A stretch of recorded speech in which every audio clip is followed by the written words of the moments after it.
Hi everyone, and welcome to our first official Trout Thursday video. I know that we have had a couple of other videos up already, but this is going to be the start of our bi-weekly, so a video every Thursday, every other Thursday, where we're going to introduce different topics dealing with our lovely trout that we have. So as you can see behind me, this is our baby tank, and if you look around, there aren't too many babies in there right now. So unfortunately, out of our 141 eggs that we began with back in December, we're only down to about 18 babies right now. Whoa, so what is the reason for this? Well, we're gonna go through today all the things that we did to troubleshoot what was happening with our baby fish. So to start things off though, for those of you that got eggs or haven't received eggs, once you got them, they're very cute little round orange eggs, and they're kind of translucent, so you can see their little eyeballs through the film of the egg. It's really neat. Here is a photo of that.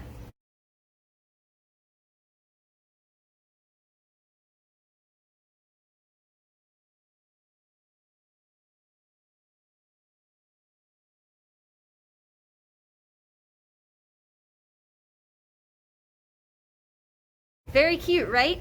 So then, as they start to progress, they're going to hatch out of their egg. Now, the lovely thing about the grate that was used for our egg basket is it lines them up perfectly where we are able to count them really easily. And then also, when the babies hatch out of their egg, they just fall right down into the bottom of the egg basket. So we can keep track of how many still have to hatch. Now, once they hatched, which they actually hatched pretty quickly, and we believe that's because the temperature of our tank was slightly higher than normal, so it was about at 58 instead of being around 55. It caused them to hatch out a lot quicker.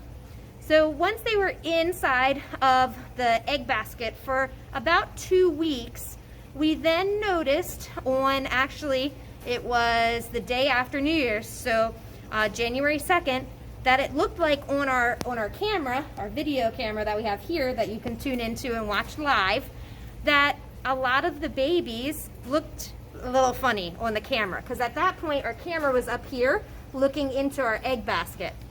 And so our Trout in the Classroom volunteer, Tom, came out then and discovered that unfortunately somehow the cover of our tank right here got propped weird, and the outtake that shoots the water out there that you can see right behind me, right there, that was actually shooting water where it wasn't going back into the tank. It was hitting the top of this and draining out of the tank.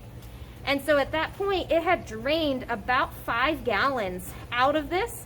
And so our poor little egg basket was not floating right because we had it hooked so it wouldn't move too much.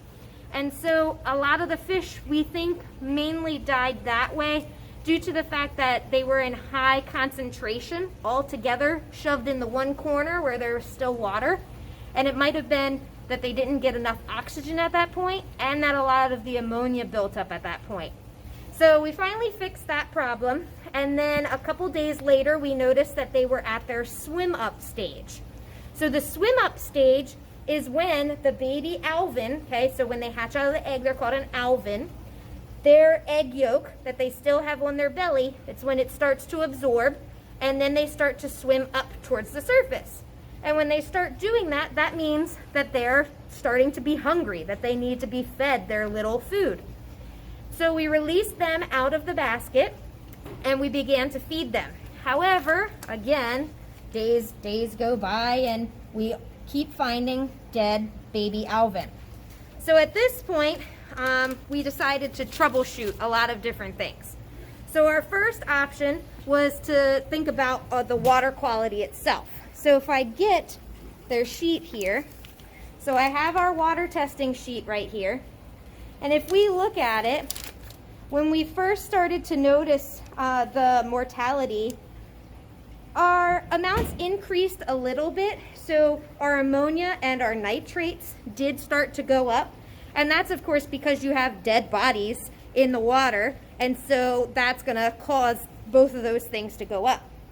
But overall, the numbers weren't terrible. I think the worst number, let's see, looking on this, the worst number was actually just last week, where it was about at like 15 parts per million for the nitrates, which is still way below the 40 parts per million that fish are used to. Our pH was right around 8.0 to 8.2, and that's okay. Our ammonia didn't get any higher than 0.25, so that's great. The nitrites stayed 0 the entire time, and then just the nitrates went up a little bit. Even our KH, or our alkalinity, that was at 116, which is a little low, so we did end up adding some baking soda. But otherwise, the water quality itself was fine. It was great. There wasn't anything super crazy or off about the water. So then our next option was, well, is the temperature okay? Because of course these are cold water fish, so we want to make sure that they have cold water. Sure enough, it was fine. The temperature was staying between 55 and 60 degrees Fahrenheit, which is just perfect for them. Now this past weekend, we did notice that the temperature started going up, and we realized, uh-oh, our chiller had actually broken. So we now have a new chiller on it. But thankfully, that wasn't anything to do with why the Alevin kept dying off. Okay? So if it's not the water quality, it's not the temperature, what could be another thing? Well, you can see all these bubbles behind me, right, from our air stone. We were worried, well, I wonder if the dissolved oxygen is high enough. And that's the oxygen that these fish are using in their little gills to breathe, basically the oxygen that's in the water. So we used our probes that we have, and dissolved oxygen was great. It was very, very high, both in this tank and in our big 145-gallon tank. So we were good there. Okay, what else could it be? Well, we were thinking maybe there's something in our water. When we fill up the tank, we had all new water in here. Our water comes from a well, so we were concerned about maybe heavy metals or anything like that. However, our water is decontaminated and everything. We add in our water conditioner before we put it into our tank. And also, the water that's in here is the same water that's used in our big 145-gallon and all of our other exhibits that we have here at Irvine. So it couldn't have been the water either.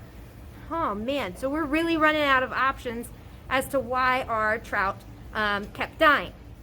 So our final kind of last ditch option that we were thinking is, well, if we can't see anything both with our parameters, with the temperature, with the dissolved oxygen, with just the water itself, maybe there's something microscopic, something very small that we can't detect with a test, such as maybe we have a microscopic parasite of some sort.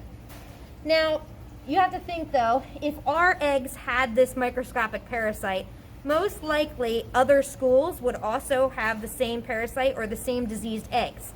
And we were asking around at other schools, and no other schools were reporting this high amount of mortality with their fish. Just in case, we decided that in case they picked something up here, we were going to take and we scooped out all of the fish that we still had. We put them in a bucket of water, just with their tank water, put the bubbler in there, and we actually drained this whole tank. We wiped it out with a vinegar solution to disinfect it. Then we wiped it out again to make sure that we got all the vinegar off of the glass. We then also exchanged the filters too, so that in case whatever is in the water, if there's something in the water, that we got rid of it, because anything that's in this water is going to be in the filter, right? Living in that biomedia. So we exchanged the filters, and then we also even used about 30 gallons of the water from our 145 tank into this one. Since that water is already kind of pre-cycled, it's got the good bacteria in it, we wanted to make sure that our fish weren't going to get too stressed from a completely clean water system. And so we did that, put everything back, we got our fish back in, and then we still lost a couple of fish. So that was on last Thursday. On Friday, a couple more passed away. And then on Saturday, just this past weekend, there was only two that were dead at the bottom. all throughout this time that the fish were dying off, we were still checking all the water quality. It was all remaining exactly how it should. And so now we have gone 2 days with no deaths from our fish. We still don't know what happened though. We are unsure how in the world we went from 144 eggs, healthy eggs too. We only had like maybe 1 or 2 that molded, to 18. 18 little baby fish. That's it. Look at him go. But the good thing is that of these 18 that we have here, they're doing really well. So they're eating, and we feed them 3 little pinches every day. We kind of space it out. That way we make sure that everybody gets the chance to eat.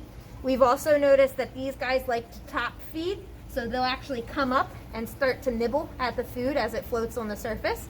If your fish, you notice that it doesn't seem like they're eating, you might want to take your pinch of food and actually stick it down in the water so it starts to sink, and then maybe the fish will eat it that way, especially if you notice that your fish are hanging out more mid to low level. Ours, though, as you can see, they like to hang out right at the very top. So they've had no issues with actually eating the food.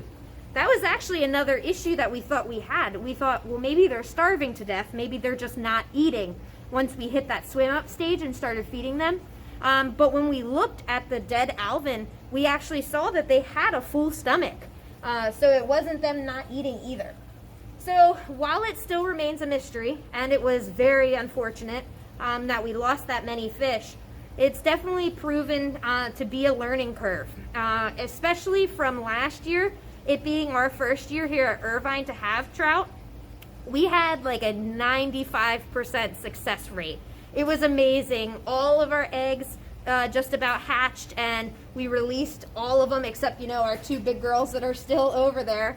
And it was great. Everybody was happy and healthy. To going to this year where we've lost more than 3/4 of our eggs, it's been a little upsetting, but we try our best, and it's definitely a learning experience. We've learned so much about, all the different things that it could have been. I wrote them all down here. And you just keep trying. And even if you end up losing all of your fish one year, it's still a learning experience. We're figuring out, well, why. Always asking why. What could be happening in this tank ecosystem? So another thing that I want to kind of end with then is actually something that we discovered while we were doing all of these tests and trying to figure out what was causing our fish to die. We actually discovered that we already have macroinvertebrates inside of our tank. And you might be like, how in the world is that possible? It doesn't look like anything except the fish in there. So what we discovered is when the baby alevin were passing away, every day we would scoop them out with a net. One day I decided that I was going to look at them under a microscope. And this is actually what it looked like under the microscope.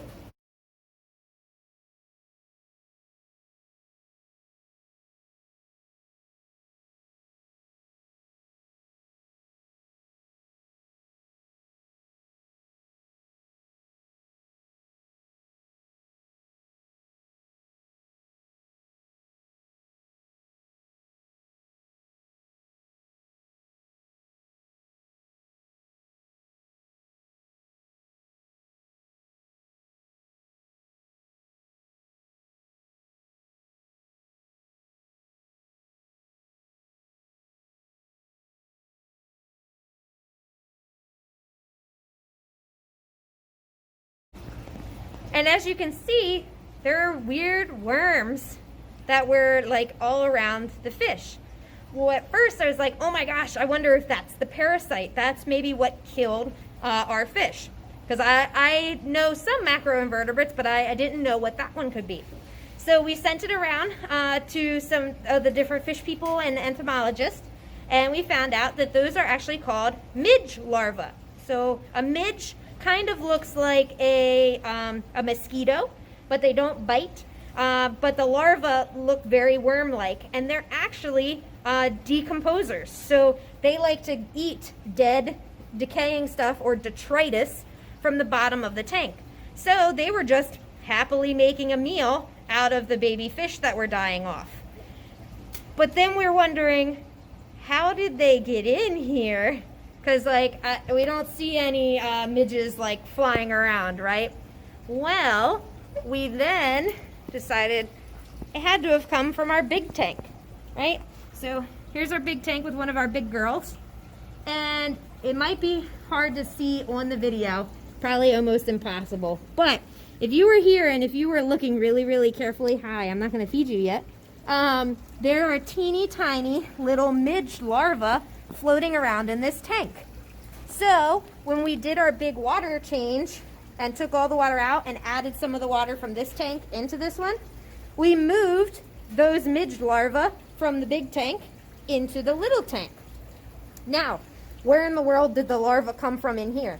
Well, if you look, we have this lovely piece of driftwood right here that they like to hide behind. And most likely, the midges had eggs or something that was on this log, and eventually they hatched out, and now we have macroinvertebrates in our tank. So Jim, what are you doing here? I'm looking for macroinvertebrates. And this log, which was put in here when the tank was set up, but it's a nice little habitat for critters like macroinvertebrates, who part of their life is spent living in a chunk of wood or below a rock. And these are, if they got here, they would probably have come in maybe in the log if it was still wet, wherever they got the log from, outside. Or the macro, when it was in its flying state, it could have landed and dropped its eggs onto the log, and then the eggs hatched, and then they had a little larvae. Oh, cool. We're also going to be adding some other macroinvertebrates into this tank that we find.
You can see down here we have a little rock so that they can hide, but it's going to be awesome because it's going to be like its own ecosystem for our trout here. They'll be able to snatch a quick snack if one of the macroinvertebrates kind of comes out of hiding. I'm sure that they would absolutely love that because they love whenever there's any food. Let me show you what happens. So here's our little self-feeder. I'll flip that. In we go. Here they come. Oh yeah. So any little macroinvertebrate that goes into this tank, oh, they're gonna want to eat up. We actually also feed them some mealworms and superworms and different bugs that we have that we feed, like our frogs and our other animals in our other exhibits. So it's been pretty fun. So I hope that you kind of learn a little bit from this, and please don't get discouraged if this is your first time doing trout in the classroom, or even your fifth time doing trout in the classroom, and you just have a bad year. Sometimes it happens, but the important thing is to kind of learn from it and figure out what is really going on in your ecosystem.